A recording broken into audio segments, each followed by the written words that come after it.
चलो बच्चों, तो आज हम लोग अकाउंट में चैप्टर नंबर 2 कंटिन्यू करें, final accounts of partnership form. इसमें हमने क्वेश्चन नंबर 8, 9, 10 देखा था। आज हम लोग फाइनल एक्सरसाइज का क्वेश्चन नंबर 11 देखें। अब ये जो क्वेश्चन नंबर 11 है ना, इसे आप लोग इम्पोर्टेंट टिक कर लेना। टेक्स्ट बुक आप लोग जो है वो साथ में रखो और उसे क्वेश्चन नंबर 11 को इम्पोर्टेंट टिक करना। इम्पोर्टेंट इसीलिए क्योंकि इस क्वेश्चन में काफ़ी सारी नई थियरीज हैं। यही थियरीज आगे के सम्स में भी आएगी।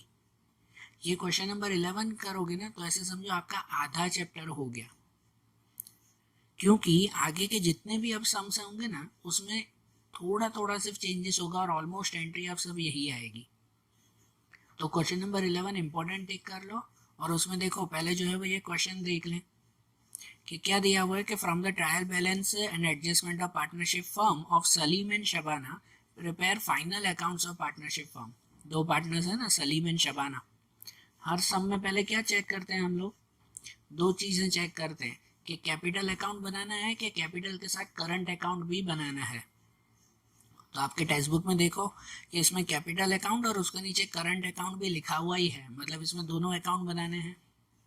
दूसरी चीज़ ये चेक करते हैं कि इसमें चेक कर लो कि कहीं ट्रेडिंग अकाउंट, कहीं प्रॉफिट एंड लॉस अकाउंट ऐसा तो नहीं दिया हुआ है। कल क्वेश्चन नंबर 10 देखा था, उसमें profit and loss account directly दिया हुआ था, तो हमने ट्रेडिंग अकाउंट भी नहीं बनाया, प्रॉफिट एंड लॉस भी नहीं बनाया था। ऐसा किया था ना क्वेश्चन नंबर 10 में। तो इसमें भी देखो ऐसा कुछ दिया हुआ है। तो इसमें लास्ट थर्ड में आपका जो टेबल है उसमें लास्ट थर्ड में ट्रेडिंग अकाउंट दिया हुआ है कि 61,800, मतलब ये ट्रेडिंग अकाउंट का ही बैलेंस, प्रॉफिट, ग्रॉस प्रॉफिट मिलता है ना, वो दिया हुआ ही है। तो जनरली ऐसा होता है, अब यहाँ नई चीज़ ध्यान से सुनना कि जनरली ऐसा होता है कि ट्रेडिंग अकाउंट अगर दिया हुआ हो ना, ऐसा ये बैलेंस अगर दिया हुआ है तो फिर हम लोग ट्रेडिंग अकाउंट नहीं बनाते, ट्रेडिंग अकाउंट बनाने की ज़रूर पड़ती नहीं है। लेकिन यहाँ पर ये लेकिन कि ये ट्रेडिंग अकाउंट भले ही दिया हुआ है, अब इसके एडजस्टमेंट भी रीड कर लो कि इनके जो एडजस्टमेंट है ना, जैसे कि पहला ही एडजस्टमेंट है कि Salim withdraw goods of 4,000 for personal use. उसने पर्सनल यूज के लिए गुड्स लिए हैं। तो जब भी गुड्स पर्सनल यूज के लिए लिए जाए ना तो वो परचेस में से माइनस होते हैं। ये रूल है सिंपल सा, हमेशा से आता है ये अकाउंट का रूल। 11th में भी था कि कोई भी गुड्स अगर पर्सनल यूज के लिए लिए हैं तो उसको परचेस में से माइनस करते हैं। और परचेस कहाँ आता है? परचेस कहाँ लिखते हैं? ट्रेडिंग अकाउंट में। अब ट्रेडिंग अकाउंट बनाना ही नहीं है तो परचेस कहाँ लिखेंगे फिर? उसके बाद दूसरा एडजस्टमेंट भी कि goods of 8,000 purchase at the end of accounting year which is not recorded, कि 8,000 की परचेस रिकॉर्ड करना ही भूल गए।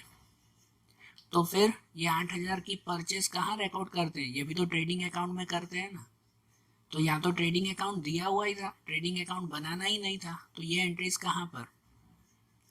तो ऐसे में भले ट्रेडिंग अकाउंट दिया हुआ है ना, हमें ट्रेडिंग अकाउंट बनाना पड़ेगा, क्योंकि ये एडजस्टमेंट फिर कहाँ लिखेंगे? और कोई जगह थोड़ी है। परचेस और कहीं थोड़ी लिखते हैं हम लोग, परचेस तो ट्रेडिंग अकाउंट में ही लिखते हैं ना। तो हमें ट्रेडिंग अकाउंट बनाना ही पड़ेगा, भले ट्रेडिंग अकाउंट दिया हुआ हो। तो अब से आपको क्या करना है, यही ये नई चीज़ एक तो पहली आई, इस समय बहुत सारी नई चीज़ें आएगी। कि पहली चीज़ तो यही आई कि अब आपको हमेशा कोई भी क्वेश्चन हो ना, पहले क्वेश्चन के साथ एडजस्टमेंट भी एक बार रीड कर लिया करो। ठीक है, फटाफट 5-6 एडजस्टमेंट होते हैं, फटाफट से एक बार रीड कर लिया करो कि क्या कुछ ऐसा चेंजेस तो नहीं है। जैसे कि ये सब में था कि ट्रेडिंग अकाउंट बनाना था और ट्रेडिंग अकाउंट के साथ नीचे एडजस्टमेंट भी उसके दिए हुए हैं। ठीक है, तो देखो अब ये सब में हमें 6 के 6 अकाउंट बनाने हैं। तो आप लोग ये सब अकाउंट बनाओगे। सबसे पहले यहाँ देखो कि जैसे trading account of Salim and Shabana for the year ending 31/3/17, ये हेडिंग लगाएंगे। ट्रेडिंग अकाउंट के बाद प्रॉफिट एंड लॉस अकाउंट भी बनेगा, उसके बाद profit and loss appropriation account बनेगा, उसके बाद बनाएंगे कैपिटल अकाउंट।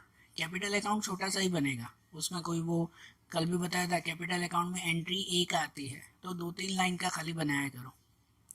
उसके बाद करंट अकाउंट बनेगा, आपका अगर हो सके ना तो नोटबुक, अगर बड़ी नोटबुक हो तो उसमें ऐसे ट्राई किया करो कि एक पेज पे ट्रेडिंग अकाउंट, एक पेज पे प्रॉफिट एंड लॉस अकाउंट, और एक ही पेज पे एप्रोप्रिएशन, कैपिटल अकाउंट और करंट अकाउंट, एक ही पेज पे तीनों आ जाएंगे ये, ठीक है, क्योंकि इनमें ज़्यादा एंट्रीज नहीं होती। कैपिटल अकाउंट तो होता ही 3-4 लाइन का है।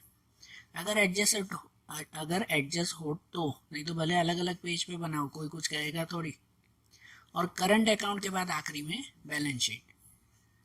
ये 6 अकाउंट बना लिए ना, तो अब हम लोग एंट्री शुरू करें। सबसे पहले एडजस्टमेंट पूरा करना है। तो एडजस्टमेंट में जैसे पहला ही दिया हुआ था कि Salim withdraw goods of 4000 for personal use, it is not recorded in the books, कि उसने 4000 का सामान अपने पर्सनल यूज़ के लिए लिया है, जो बुक्स में लिखना भूल गए हम लोग। उसने पर्सनल यूज़ के लिए लिया है, तो मतलब ये क्या कहलाया पता है? ड्राइंग कहलाया। क्या कहलाया ये? ड्राइंग। सही बात क्या नहीं? पर्सनल यूज़ के लिए लिया है तो ये ड्राइंग कहलाया ना उसका। और उसने कैश नहीं लिया है, उसने गुड्स लिया है। कि अगर गुड्स पर्सनल यूज़ के लिए लेते हैं ना तो उसको परचेज में से माइनस करते हैं। क्या करते हैं? परचेज में से माइनस। अगर वो कैश ले जाता ना, ऐसा होता ना कि उसने कैश लिए हैं पर्सनल यूज़ के लिए, तो कैश में से माइनस करते हैं, ठीक है। तो ये तो गुड्स लिए हैं 4000 के, तो उसको परचेस में से माइनस करेंगे। तो इसमें परचेस कहाँ दिया हुआ है? कहाँ दिया हुआ परचेस है? कहीं पर भी? कहीं पर भी नहीं है।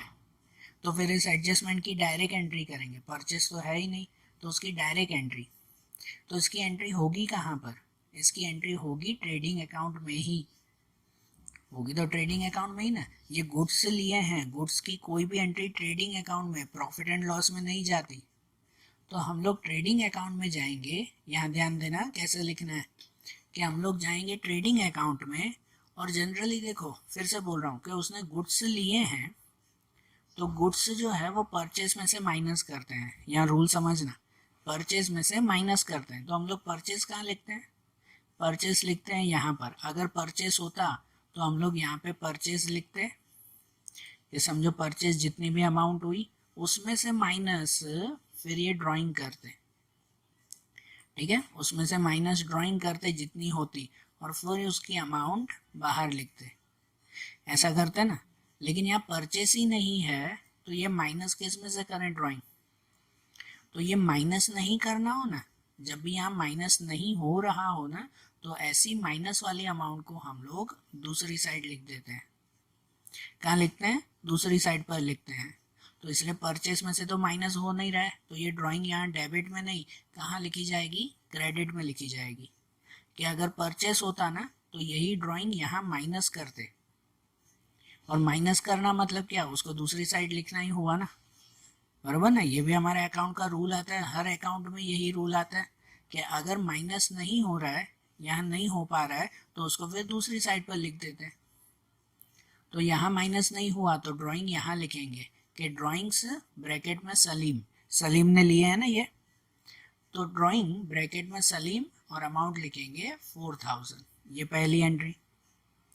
और ये भी एडजस्टमेंट है, तो इसकी दूसरी एंट्री भी चाहिए ना। तो ड्राइंग की दूसरी एंट्री कहाँ जाती है? ये पार्टनर की ड्राइंग है, तो पार्टनर्स की दूसरी एंट्री जाएगी करंट अकाउंट में। कल भी हमने करंट अकाउंट बनाया था, याद है ना? उसमें ड्राइंग उसी में ही लिखते थे। तो ये भी ड्राइंग है, तो इसकी दूसरी एंट्री कहाँ करते हैं? ड्राइंग की करंट अकाउंट में करते हैं। तो हम लोग जाएंगे करंट अकाउंट में, और करंट अकाउंट में डेबिट में लिखेंगे, डेबिट में लिखेंगे ये ड्राइंग, और सलीम में 4000 रुपीज़। ड्राइंग तो इसमें डेबिट में ही आती है ना।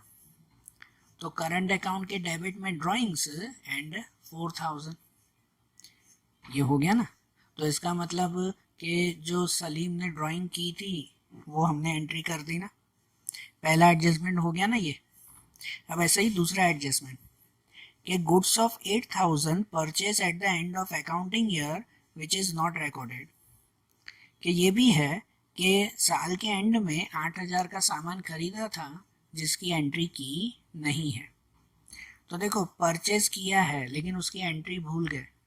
तो परचेज की एंट्री भूल जाए तो क्या करते हैं? उसको परचेज में प्लस करते हैं ना। समझो पहले समझो 2 लाख का परचेज किया और फिर ये 8000 की एंट्री भूल गए, तो क्या करेंगे, उस 2 लाख में प्लस करेंगे ना। लेकिन यहाँ पर तो परचेस है ही नहीं, परचेस है ही नहीं, तो क्या करेंगे, तो इसकी भी डायरेक्ट एंट्री करेंगे। तो ये भी गुड्स परचेस किया है, इसकी एंट्री भी कहाँ जाएगी, इसकी एंट्री भी जाएगी ट्रेडिंग अकाउंट में।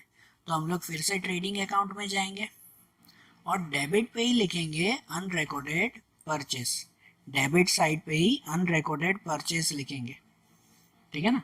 कि देखो वैसे तो परचेस में प्लस करते हैं, अगर होता तो यहीं पे ही परचेस लिखते हैं और उसमें ये प्लस करते हैं, लेकिन परचेस तो है ही नहीं, तो डायरेक्टली ये लिख देंगे ना, अनरिकॉर्डेड परचेस 8000।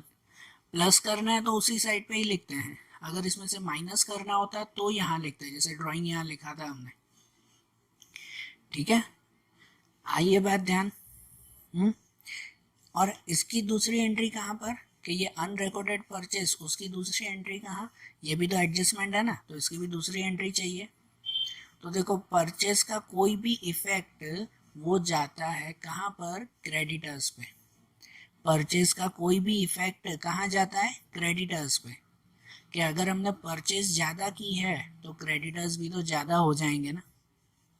और क्रेडिटर्स कहाँ लिखते हैं, क्रेडिटर्स लिखते हैं बैलेंस शीट में।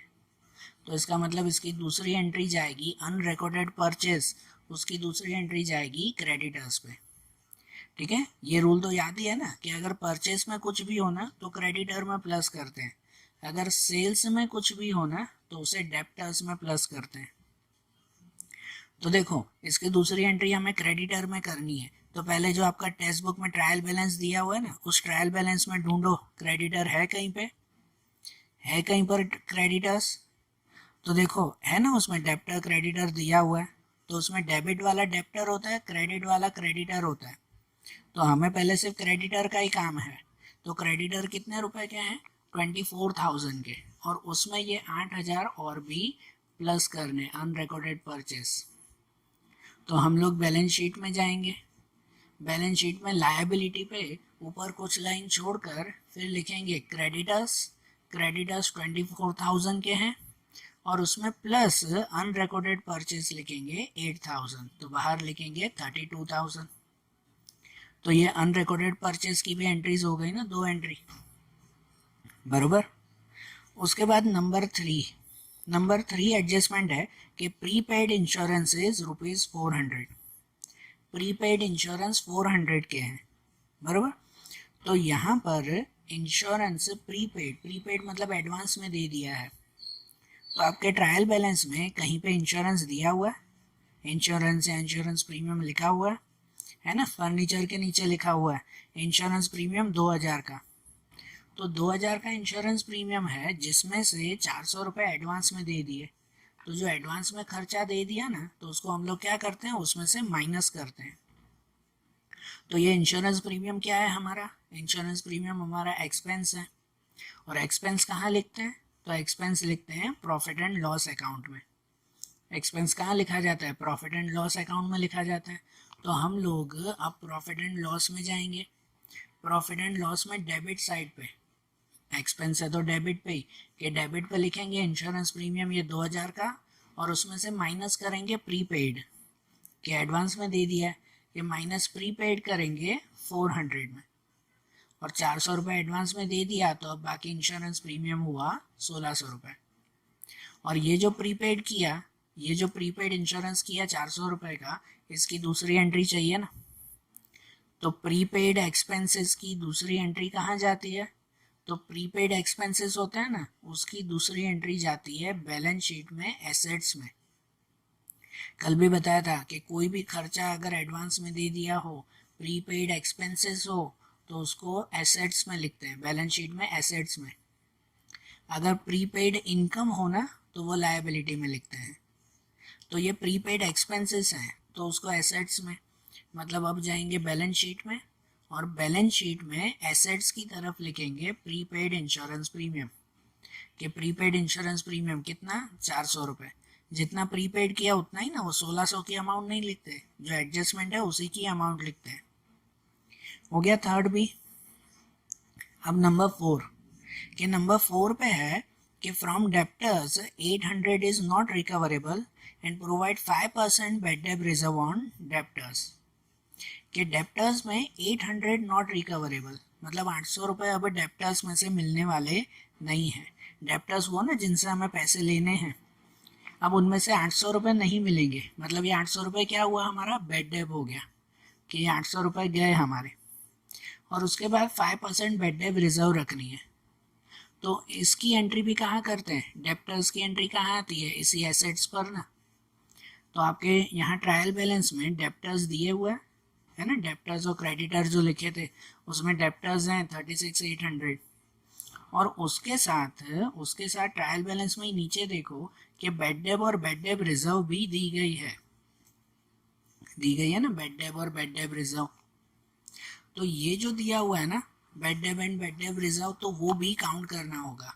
अब आपको मैं कुछ याद करवाऊं कि 11th में आप लोगों ने बेड डेप रिजर्व उसका एक टेबल याद किया था, मतलब पूरा एक फॉर्मेट कि जिसकी एक एंट्री एसेट्स में होती है फिक्स, और एक एंट्री होती है प्रॉफिट एंड लॉस में, ये भी फिक्स है। ये दो एंट्री डेप्टर की फिक्स होती है कि जिसके अंदर प्रॉफिट एंड लॉस में पता है ना वो बेड डेप की एंट्री करते थे, bed debt old, bed debt new, bed debt reserve new, bed debt reserve old, नहीं ओल्ड न्यू, न्यू ओल्ड, ये एंट्रीज करते थे, शायद याद हो तो।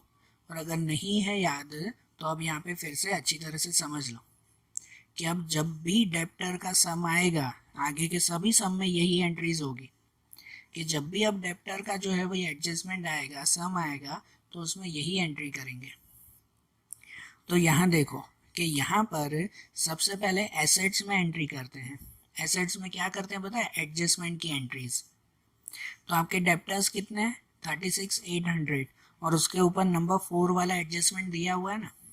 तो यही एसेट्स में ही ये जो प्रीपेड इंश्योरेंस लिखा है उसी के ही नीचे आप लिखेंगे, समझना कि उसी के ही नीचे पहले लिखेंगे डेप्टर्स, ये 36,800 के अंदर लिखेंगे ना, और उसमें से लिखेंगे बेड डेप न्यू, ये एन मतलब न्यू, न्यू मतलब क्या, तो न्यू मतलब जो एडजस्टमेंट की बेड डेप है वो। न्यू मतलब क्या कहते हैं, एडजस्टमेंट की। कोई न्यू की जगह ए लिखता है, एन की जगह ए लिखता है, ए मतलब एडजस्टमेंट का, वो कुछ भी लिखो।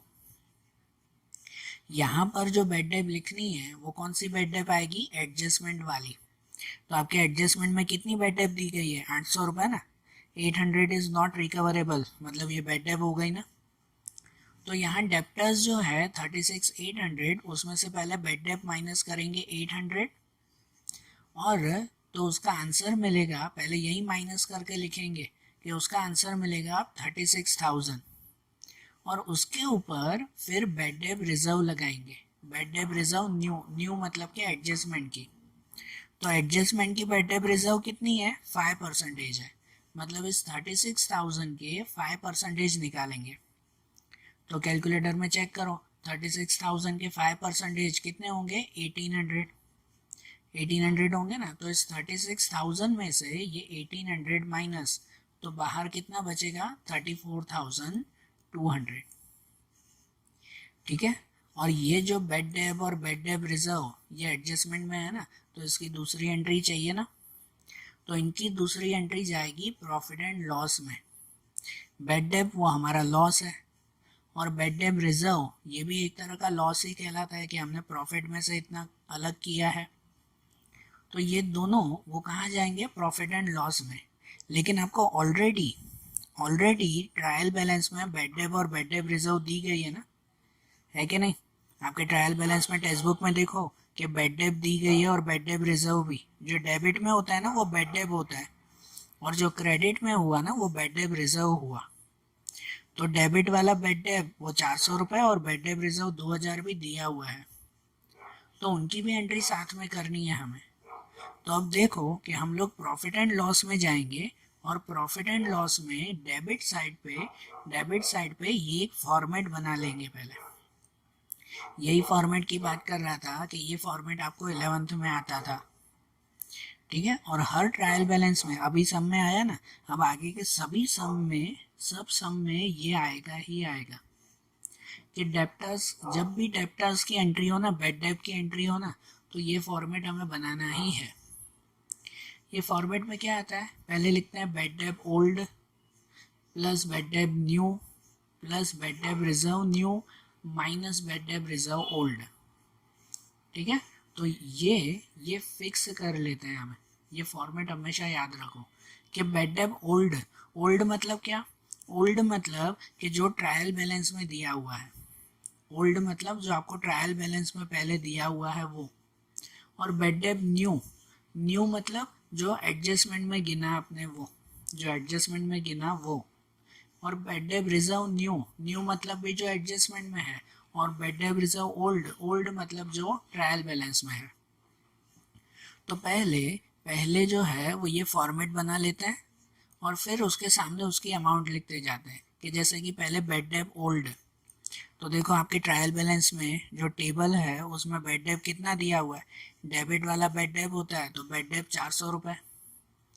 फिर बेड डेब न्यू, तो बेड डेब न्यू मतलब कि जो आपने वो डेप्टर्स में से माइनस किया ना, बैलेंस शीट में जो माइनस किया, जो एडजस्टमेंट में दिया हुआ है वो, तो ये बेड डेब एडजस्टमेंट में कितना दिया हुआ है, 800 रुपये।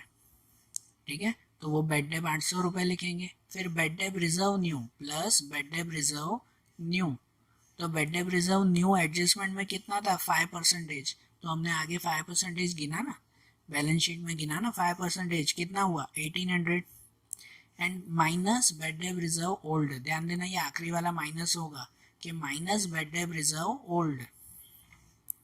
तो ओल्ड मतलब जो ट्रायल बैलेंस में है, तो ट्रायल बैलेंस में बेड डेब रिजर्व कितना दिया हुआ है, कि ट्रायल बैलेंस में बेड डेब रिजर्व दिया हुआ है 2000 रुपीज़, तो वो माइनस 2000, तो ऊपर के तीनों का प्लस और उसमें से 2000 माइनस करेंगे तो बचेगा कितना, 1000 रुपीज़। ये हो गई हमारी दोनों एंट्रीज, कि एक वहाँ बैलेंस शीट में डेप्टर वाली एंट्री की और एक यहाँ प्रॉफिट एंड लॉस में। बरोबर, ये एंट्रीज याद रख लेना। अब जब भी डेप्टर वाला जो सम आएगा ना, डेप्टर वाला एडजस्टमेंट आएगा ना, तो उसमें यही दो एंट्रीज होगी। ठीक है, हुआ नंबर 4 एडजस्टमेंट। तो अब नंबर 5 पे चलते हैं कि नंबर 5 है discount reserve on debtor is not required. देखो डेप्टर्स पर जैसे बेड डेब रिजर्व गिनते हैं ना, वैसे ही डेप्टर्स के ऊपर डिस्काउंट रिजर्व भी गिनते हैं, लेकिन यहाँ क्या लिखा हुआ है कि डिस्काउंट रिजर्व रिक्वायर्ड नहीं है, मतलब डिस्काउंट रिजर्व नहीं गिननी है। तो आपके ट्रायल बैलेंस में देखो कुछ डिस्काउंट रिजर्व दिया हुआ है, दिया हुआ है ना डिस्काउंट रिजर्व, वो डिस्काउंट रिजर्व एकदम आखिरी में दिया हुआ है 760। तो अब नहीं गिनना है, इसका मतलब क्या पता है कि ये रिजर्व मतलब क्या होता है कि हम लोग अपने प्रॉफिट में से थोड़ा सा अलग करके रखते हैं कि फ्यूचर में कभी काम आएगा ये रिजर्व। तो अब वो रिजर्व नहीं रखना है, मतलब जो 760 रुपीज़ जो दिया हुआ है अमाउंट, वो हमने अलग करके रखा था ना, थोड़ा साइड में रखा था ना, अब आप उसे यूज़ कर सकते हो। अब वो किसी को देना नहीं है, मतलब आपके हो गए, वो आप यूज़ कर सकते हो, ऐसा हो गया। तो इसका मतलब ये 760 वो हमारा क्या हो गया पता है, इनकम हो गई। डिस्काउंट रिजर्व जनरली हम लोग यहाँ प्रॉफिट एंड लॉस के डेबिट साइड पे लिखते हैं। डिस्काउंट रिजर्व होता है ना DR, इसी प्रॉफिट एंड लॉस में डेबिट साइड पे लिखते हैं कि हाँ भाई 760 हमने डिस्काउंट रिजर्व लिखे। लेकिन अब क्या लिखा हुआ है पता है कि अब उसकी ज़रूर नहीं है, उसकी ज़रूर नहीं है मतलब कि अब उसको क्या करेंगे पता है, ये डेबिट में से हटाकर उसको क्रेडिट साइड पे लिख देंगे। तो ये एंट्री हो गई, मतलब इसकी एक ही एंट्री होगी। डिस्काउंट रिजर्व की ज़रूर नहीं है तो इसकी कितनी एंट्री होगी, एक ही एंट्री होगी। ये बस वो जो डेबिट में लिखना होता है ना, तो उसको क्रेडिट में लिख देंगे।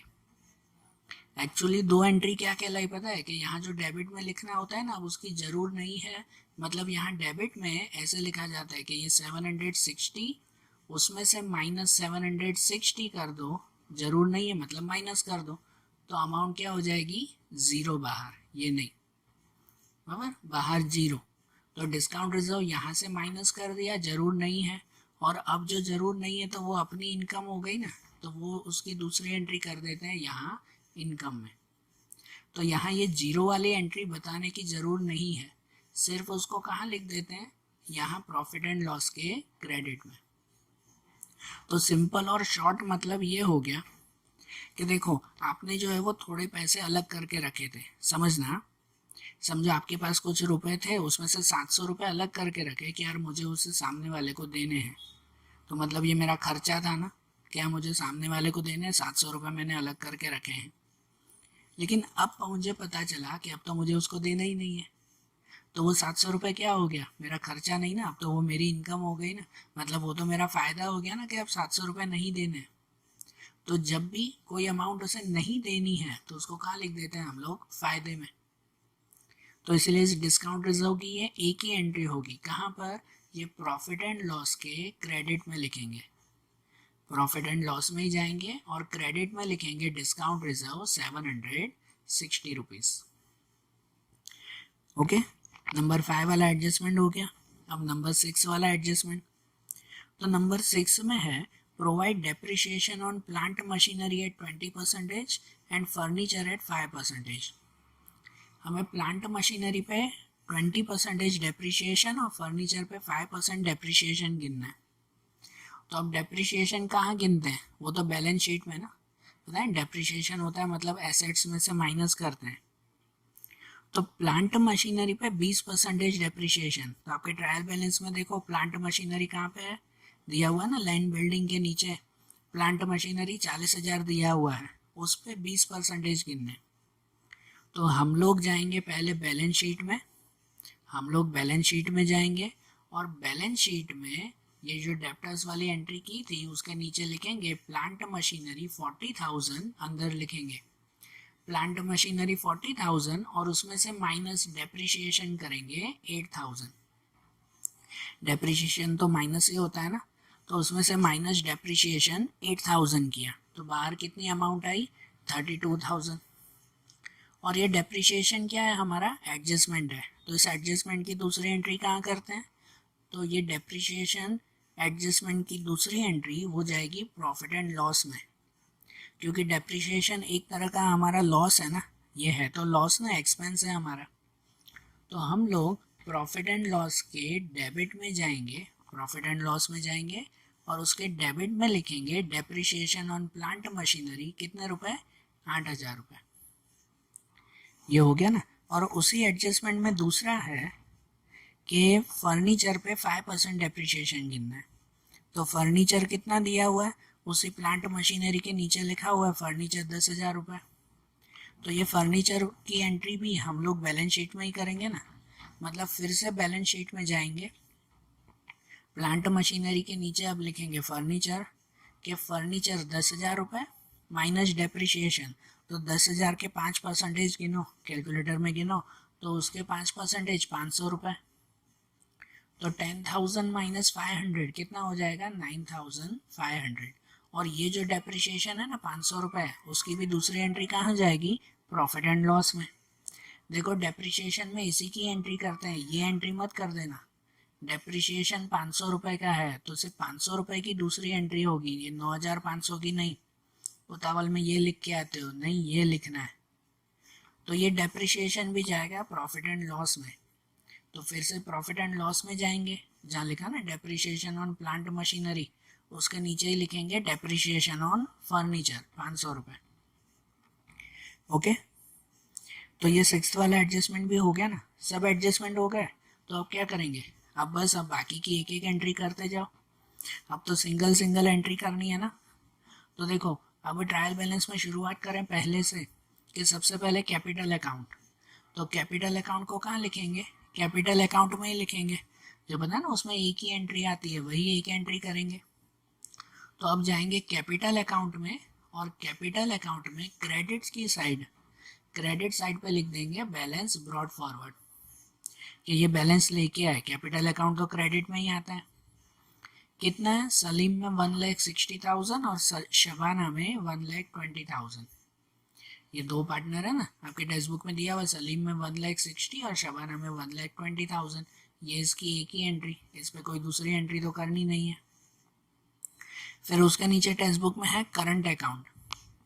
तो करंट अकाउंट में सलीम में 10,000, शबाना में 40,000। लेकिन देखो ये सलीम में डेबिट में दिया हुआ है, शबाना में क्रेडिट में दिया हुआ है, तो ये चीज़ें ध्यान रखते हैं। तो ये करंट अकाउंट है ना, तो अब करंट अकाउंट में जाकर बैलेंस लिखेंगे।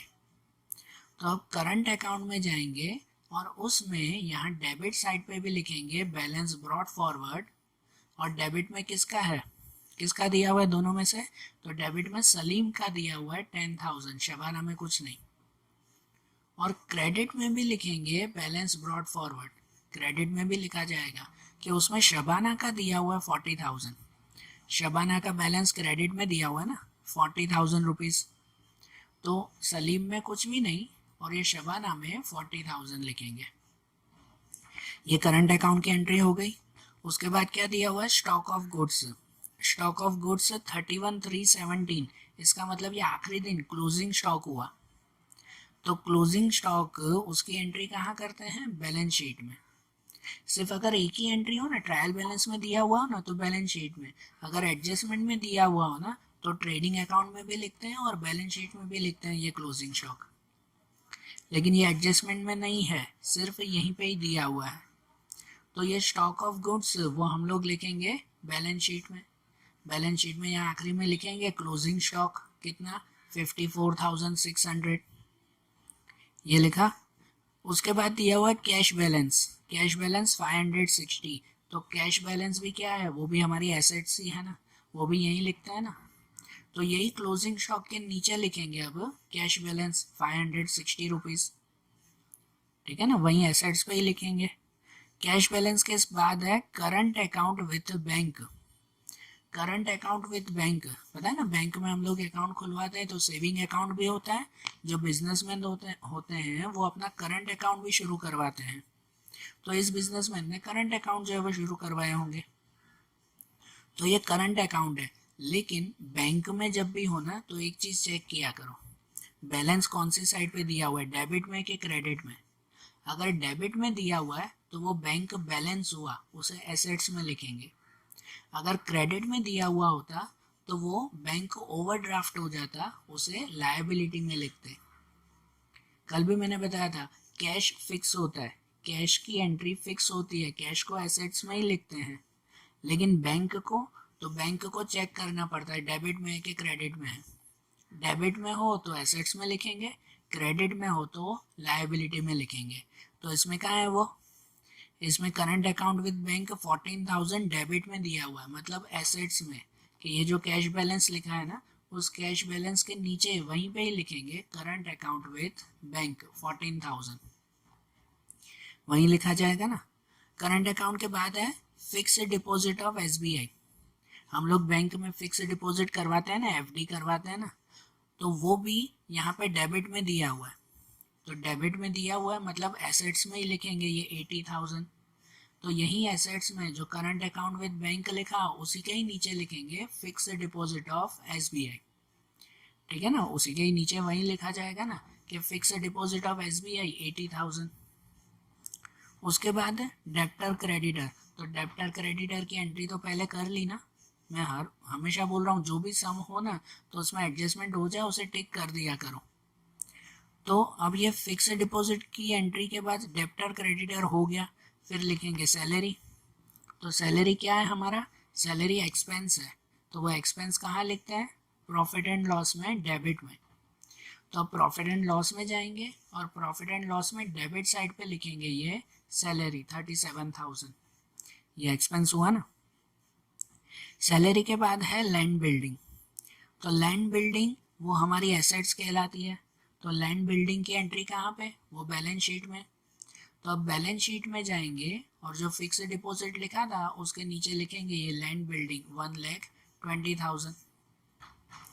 उसके बाद है प्लांट मशीनरी। प्लांट मशीनरी की एंट्री तो हो चुकी थी, उस पर डेप्रिसिएशन गिना था ना, फर्नीचर भी हो गया, इंश्योरेंस प्रीमियम भी हो गया था, हो गया ना इंश्योरेंस प्रीमियम पे जो एडवांस में प्रीपेड इंश्योरेंस प्रीमियम था, तो वो भी एंट्री कर दी थी।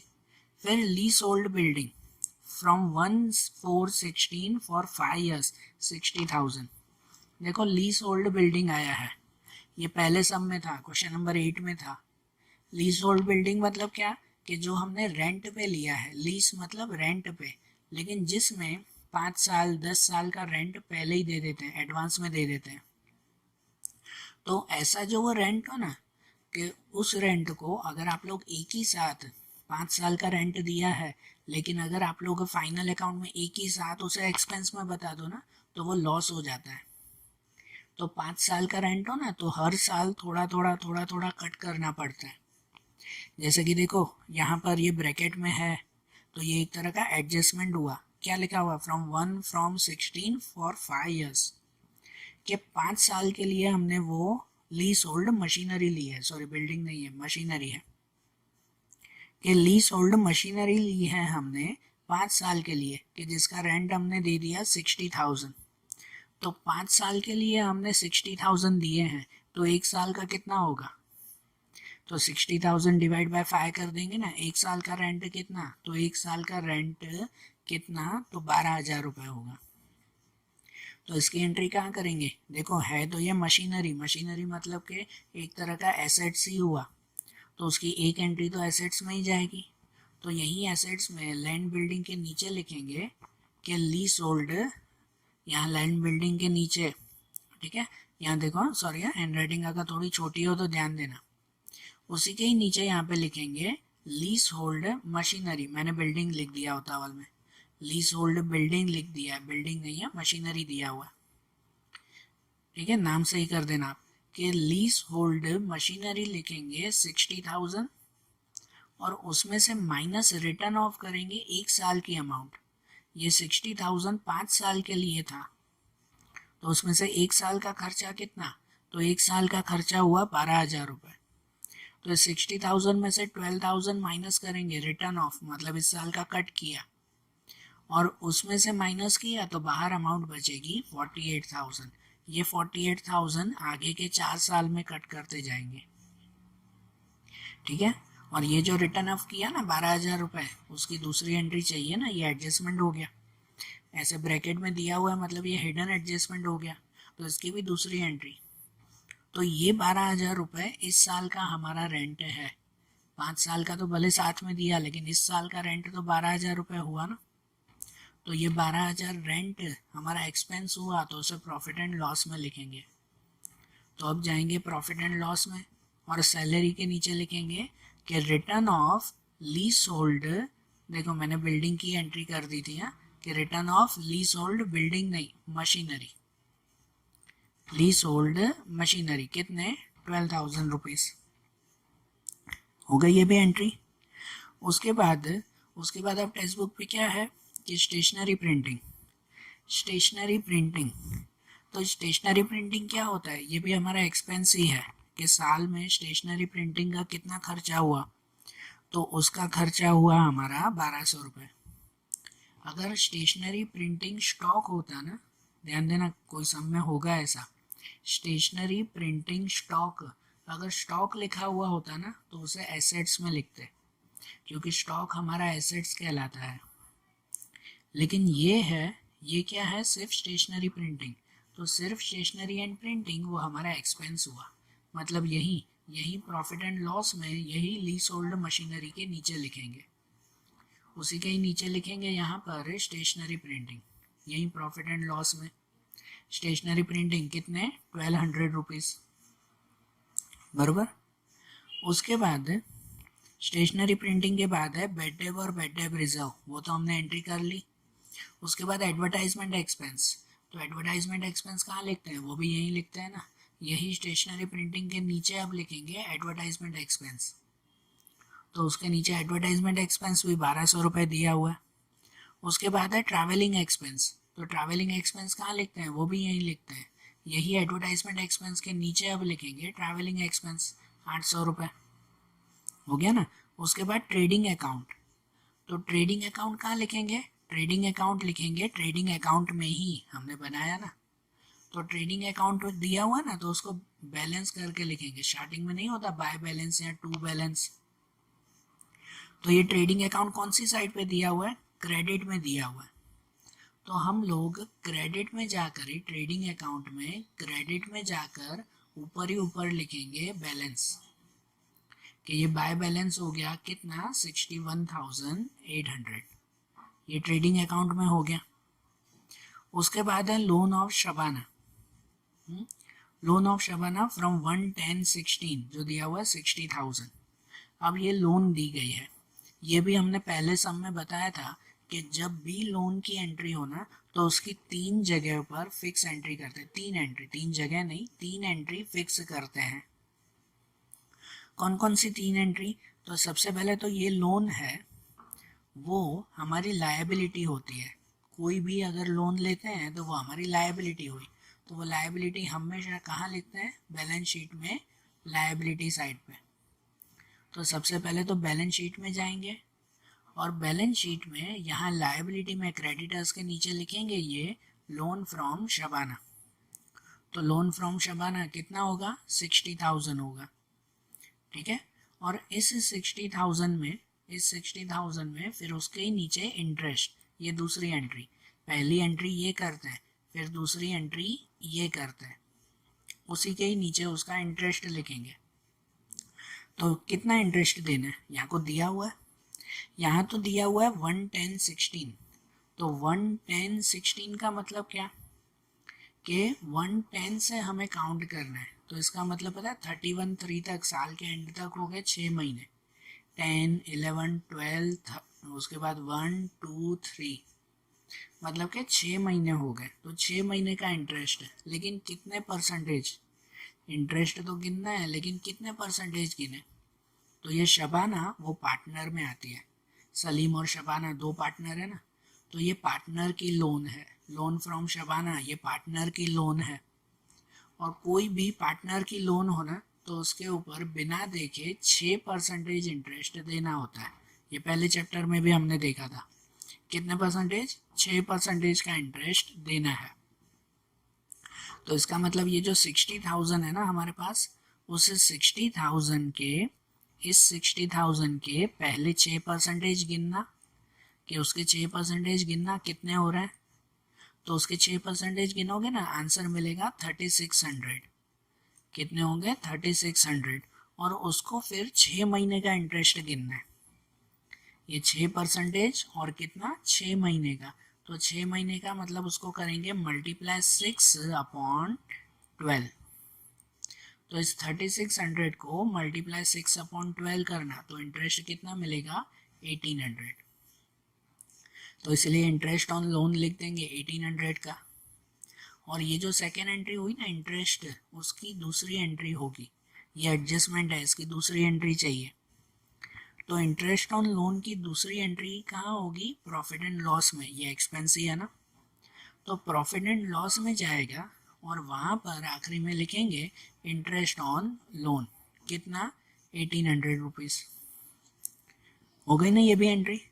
और उसके बाद डिस्काउंट रिजर्व, तो डिस्काउंट रिजर्व तो हमने लिख दिया था ना, वो हमारी इनकम हो गई थी, यहाँ लिख दिया था ना पहले ही डिस्काउंट रिजर्व, बराबर। तो अब सब एंट्रीज हो गई, तो अब क्या करेंगे, अब क्लोज करें, अब क्लोजिंग करें। सबसे पहले क्या क्लोज करेंगे, ट्रेडिंग अकाउंट। तो सबसे पहले ट्रेडिंग अकाउंट में जाते हैं, यहाँ देखना अब कि ट्रेडिंग अकाउंट में जाते हैं, पहले इसका टोटल, इस साइड ज़्यादा है ना, तो इसका टोटल करेंगे, ये आएगा 65,800 और वही यहाँ पे आएगा 65,800 और उसमें से ये माइनस करेंगे 8,000। तो इसमें से ये 8,000 माइनस किया, कितनी अमाउंट मिली, 57,800 मिली। ये हमारा क्या कहलाया, ग्रॉस प्रॉफिट। ये प्रॉफिट हुआ ना, तो ये ग्रॉस प्रॉफिट आया हमारा 57,800। ये प्रॉफिट को फिर क्या करते हैं, तो ये प्रॉफिट को आगे ले जाते हैं प्रॉफिट एंड लॉस अकाउंट में। तो यहाँ पे डेबिट में लिखाना, यहाँ पे डेबिट में लिखाना, तो उसको लिखेंगे हम लोग क्रेडिट में। तो अब यहाँ लिखें क्रेडिट साइड पे ग्रॉस प्रॉफिट, जो ग्रॉस प्रॉफिट लिखेंगे 57,800 और फिर टोटल चेक करते हैं ना। अब यहाँ ध्यान दो कि हमेशा हम लोग यहाँ पे टोटल चेक करते हैं क्रेडिट साइड का कि उसका टोटल ज़्यादा आता है, लेकिन अब इस बार ध्यान देना कि इसमें यहाँ डेबिट साइड का टोटल ज़्यादा आ रहा है। ये तो आप जब सम करोगे और जो है वो दोनों साइड का टोटल चेक करोगे तो पता चलेगा कि किसका टोटल ज़्यादा आ रहा है। हमेशा क्रेडिट का ही टोटल ज़्यादा आता था, अब इसमें डेबिट का टोटल ज़्यादा है। मतलब पहले इसका टोटल करेंगे कि यहाँ डेबिट साइड पे टोटल किया हमने, जिसका टोटल आया 65,100 और यही टोटल फिर यहाँ पे लिखा 65,100। हमेशा क्रेडिट का टोटल करते थे, इसमें डेबिट का किया और ये 65,100 में से अब ये दोनों अमाउंट हम लोग माइनस करेंगे, 57,800 और 760, तो मिलेगा हमें अमाउंट 6,540, 6,540। और ये जो अमाउंट मिला ना, ये हमारा नेट लॉस कहलाया। यहाँ डेबिट का टोटल ज़्यादा था, तो डेबिट का टोटल ज़्यादा मतलब एक्सपेंस ज़्यादा है, और एक्सपेंस ज़्यादा मतलब कि ये हमारा नेट लॉस हुआ। भले ट्रेडिंग अकाउंट में प्रॉफिट आया, इसके टोटल से पता चला कि खर्चे ज़्यादा थे पूरे, तो ये हमारा नेट लॉस कहलाया 6540। अब इस नेट लॉस को आगे कहाँ ले जाएंगे हम लोग? प्रॉफिट एंड लॉस एप्रोप्रिएशन में, उसमें भी यही लेके जाएंगे ना। तो यहाँ पे ये नेट लॉस यहाँ क्रेडिट में लिखा हमने, तो प्रॉफिट एंड लॉस एप्रोप्रिएशन के डेबिट में लिखेंगे। तो यहाँ प्रॉफिट एंड लॉस एप्रोप्रिएशन में चाहे इसमें और कोई एंट्री थी ही नहीं, ये पहली एंट्री कर रहे हैं हम लोग, खाली उसको क्लोज कर रहे हैं कि नेट लॉस यहाँ पे लिखा डेबिट में 6540, और इसको क्लोज कर देंगे, यहीं पे ही क्लोज करेंगे ना, और कोई तो एंट्री थी ही नहीं। तो यही 6540 यहाँ पे लिखेंगे टोटल में डेबिट साइड पे, फिर वही आंसर पहले यहाँ पे, और उसी को ही फिर ऊपर लिखेंगे ये 6540। ये क्या हुआ हमारा? Divisible loss. ये डिविजिबल लॉस फिर वो सलीम और शबाना को बांट देते हैं ना। कैसे बांटते हैं? तो वो उस क्वेश्चन में चेक करते हैं कौन से रेशियो में है। पता है आगे के सब में भी सब में अलग अलग रेशियो दिया हुआ था, तो इसमें भी चेक करते हैं क्या रेशियो दिया हुआ है। तो आपके क्वेश्चन में पढ़ो, इसमें कोई रेशियो वगैरह दिया ही नहीं हुआ है, इसका मतलब कि इसको इक्वली बांट देंगे, इक्वली। तो ये 6540 उसको डिवाइड बाय 2 कर देंगे, तो दोनों को मिल जाएगा 3270 रुपीज़। ये डिविजिबल लॉस हो गया दोनों का। अब इसको आगे कहाँ ले जाते हैं? तो इसको आगे ले जाते हैं करंट अकाउंट में, ठीक है ना। प्रॉफिट हो या लॉस हो, उसे कहाँ ले जाएंगे? करंट अकाउंट में ले जाएंगे ना। तो इसको करंट अकाउंट में ले जाएं। तो यहाँ पे हमने क्रेडिट पे लिखा है, ये डिविजिबल लॉस हमने क्रेडिट पे लिखा, तो करंट अकाउंट के डेबिट में जाके लिखेंगे। तो अब करंट अकाउंट में जाते हैं और उसके डेबिट में लिखें यहाँ पर डिविजिबल लॉस। डिविजिबल लॉस दोनों में 3270 रुपीज़। अब क्या करेंगे पता है कि अब इसको क्लोज करेंगे। अब क्लोज करते वक्त यहाँ पर भी ध्यान देना है कि किसका टोटल ज़्यादा है। कि जैसे सलीम है ना, तो सलीम में डेबिट का टोटल ज़्यादा है, डेबिट में ये 3 चीज़ें हैं और क्रेडिट में कुछ है ही नहीं सलीम में, तो इसका मतलब डेबिट का टोटल ज़्यादा हुआ। और शबाना में देखो, तो शबाना में यहाँ क्रेडिट में 40,000 है, जबकि डेबिट में खाली 3270 है, मतलब शबाना में क्रेडिट का टोटल ज़्यादा हुआ है कि नहीं। ये ध्यान देना, आप दोनों में अलग अलग है। करंट कैपिटल अकाउंट में एक ही साइड आएगा, उसमें तो एक ही एंट्री करते हैं, लेकिन अब करंट अकाउंट में हर सम में ये चेक करना कि किसका टोटल ज़्यादा आ रहा है। यहाँ सलीम में डेबिट का टोटल ज़्यादा है, तो पहले एक एक अकाउंट क्लोज करें ना। पहले समझो सलीम का अकाउंट क्लोज करते हैं, तो सलीम में डेबिट साइड पे ज़्यादा अमाउंट है, तो पहले डेबिट का टोटल करेंगे कि डेबिट में इन तीनों अमाउंट का टोटल किया, आंसर आया 17,270।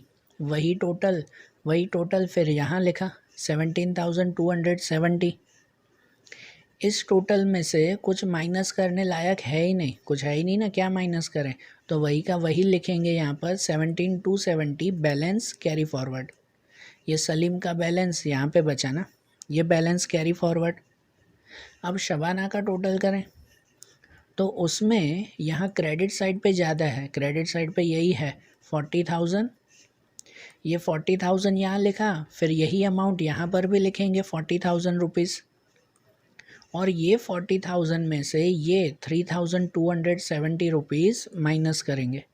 ये 40,000 में से ये 3,270 माइनस करेंगे, तो बचेगा कितना?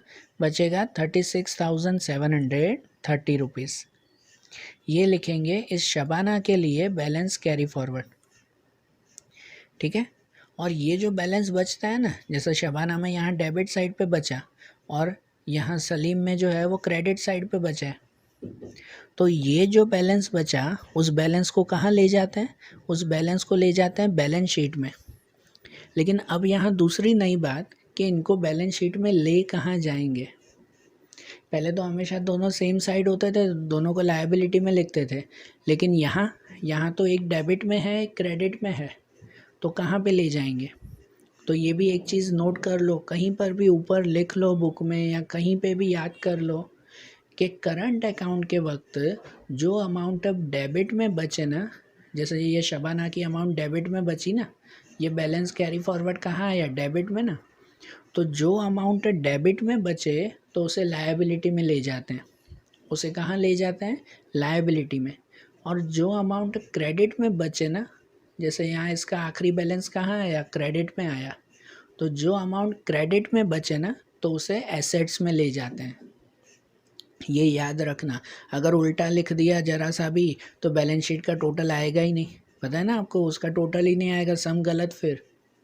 तो ये कहीं पे भी नोट कर लो, याद कर लो कुछ भी, कि अगर डेबिट में बैलेंस बच रहा है आखिरी में तो उसे लायबिलिटी में ले जाएंगे, अगर क्रेडिट में बैलेंस बच रहा है तो उसे एसेट्स में लेके जाएंगे। मतलब यहाँ जो शबाना का बैलेंस है ना उसे लायबिलिटी में लिखेंगे, और जो सलीम का बैलेंस है ना उसे एसेट्स में लिखेंगे। तो अब बैलेंस शीट में जाते हैं कि बैलेंस शीट में जो ऊपर जगह छोड़ी थी ना, यहाँ लायबिलिटी में किसका बैलेंस लिखेंगे, करंट अकाउंट शबाना। लायबिलिटी में करंट अकाउंट शबाना लिखेंगे 36,730, और एसेट्स में ऊपर लिखेंगे जो एक लाइन छोड़ी थी, करंट अकाउंट सलीम। न छोड़िए तो भले नीचे लिखो कोई बात नहीं, कि करंट अकाउंट सलीम 17,270, ठीक है ना, उसको एसेट्स में और उसको लायबिलिटी में लिखा। हो गया ये भी। और आखिरी क्या, तो आखिरी करेंगे कैपिटल अकाउंट क्लोज, वो अकेला बचा ना अब। तो अब कैपिटल अकाउंट में तो थी ये एक ही एंट्री ना, तो उसी को ही क्लोज करेंगे। यहाँ पे इसका टोटल तो वही आएगा 1,60,000, उसी को यहाँ पे भी लिखेंगे 160, और वही अमाउंट ऊपर भी लिखेंगे कि बैलेंस कैरी फॉरवर्ड 1,60,000। शबाना में भी यहाँ पे वही है, तो उसको इसका टोटल वही आएगा ना 1,20,000, तो यहाँ पे भी 1,20,000 और उसका टोटल ऊपर लिखेंगे 1,20,000 बैलेंस कैरी फॉरवर्ड। तो यहाँ पे तो देखो डेबिट में ही आया ना, कैपिटल अकाउंट तो इसी साइड ही आता है ना, वो उसका बैलेंस, कैपिटल अकाउंट का आखिरी बैलेंस कभी यहाँ बचेगा ही नहीं, ठीक है। अगर यहाँ बच रहा है मतलब समझो आपने सब में कहीं मिस्टेक की है बहुत बड़ी। तो देखो अब कैपिटल अकाउंट में ये जो दोनों बैलेंस है उसे आखिरी कहाँ ले जाएंगे, बैलेंस शीट में। तो अब बैलेंस शीट में आखिरी जो ऊपर जगह छोड़ी थी ना लास्ट, ये पूरा भर गया बैलेंस शीट अब। तो ये जो आखिरी जगह छोड़ी थी कैपिटल में सलीम और शबाना 160 और 120 लाख, तो यहाँ पर 2,80,000। एंड फाइनली इन दोनों का टोटल, किसका टोटल करोगे, ये पूरा आएगा 4,10,530, और इसका टोटल करोगे तो वो आएगा 4,10,530। तो ये दोनों का टोटल इक्वल आ गया ना, तो यहाँ ये सम आपका करेक्ट हुआ, बराबर आया ना सम समझ में। तो आज जैसे ये सम किया ना, वैसे ही इनके दूसरे सम्स हम लोग अगले वीडियोस में देखेंगे। Okay, thank you.